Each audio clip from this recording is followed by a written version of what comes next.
یہاں دو تین نکتے ہیں۔ پہلی بات جو ہے وہ یہ ہے کہ ہم نے بچوں کی کیسے تربیت کی ہے۔ بہت خوب۔ والدین جو ہے وہ یہ دیکھیں کہ آیا میں نے بچے کو بتایا ہے کہ والدین کے حقوق کیا ہیں، کیا بات اور پھر جس خاتون سے شادی کرنی ہے ازدواجی زندگی، اس کے بارے میں بھی بچوں کو میں نے بتایا ہے کہ تمہاری زندگی کا جو ساتھی ہے اس کے اندر کیا خصوصیات ہونی چاہیے، یا محمد و آل محمد جو ہیں وہ میاں بیوی کے حوالے سے کیا فرماتے ہیں کہ عورت کے لیے کس طرح کا مرد ہونا چاہیے اور مرد کے لیے کس طرح کی جو ہے وہ عورت ہونی چاہیے۔ خود قرآن مجید جو ہے وہ واضح کر رہا ہے کہ مومنین جو ہیں وہ اہل ایمان، یعنی مومن کے لیے مومنہ ہے۔ جی ہاں۔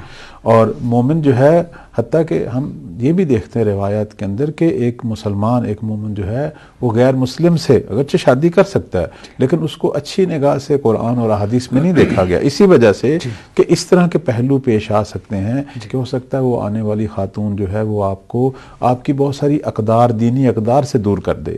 تو جب انسان ایک گناہ آلود ساتھی کو جو خود گناہوں میں غرق ہے، یا تو وہ آدمی ایسے ساتھی کو اختیار کرے جس کے اندر یہ پاور ہو کہ وہ اسے ہدایت کے راستے پہ لے آئے گا، لیکن عام طور پر لوگ ایسے نہیں ہوتے۔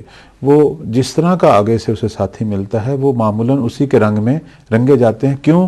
چونکہ ان کی اپنی بنیادیں دینی اقدار کے حوالے سے مستحکم نہیں ہوتی۔ تو ایک بہت بڑا مسئلہ جو عام طور پر ہمارے گھروں میں ہے کہ بچوں کو پڑھایا تو جاتا ہے اسکولوں میں، یونیورسٹیوں میں، لیکن انہیں دینی تعلیمات جو ہیں وہ نہیں دی جاتی، انہیں قرآنی تعلیمات محمد علیہ محمد کے فرامین سے جو ہے وہ آگاہ نہیں کیا جاتا۔ ان کی جو اخلاقی زندگی، جو اخلاقی پہلو ہیں جس میں والدین کے ساتھ جو اخلاقی انداز ہے یا میاں بیوی کے آپس میں، ان پہلوؤں کے حوالے سے بھی اسے کوئی آگاہی نہیں ملتی۔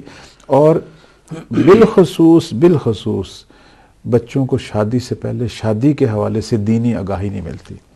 یعنی ایک بہت بڑا نقص ہے ہمارے معاشرے میں کہ جس بچی کی یا جس بچے کی شادی ہو رہی ہے ان کو 1 سال پہلے، 3 ماہ پہلے اس موضوع پر کوئی اچھی سی بکس کا مطالعہ کرنا چاہیے، اور بالخصوص اگر کوئی اچھا استاد یا معلمہ جس کا درس کا موضوع جو ہے وہ ازدواجی زندگی ہے، اس میں جانا چاہیے، اور اس کورس کو، اگر کوئی کورس کا انتظام ہے، کورس پڑھنا چاہیے تاکہ اس قسم کے مسائل پیش نہ آئیں۔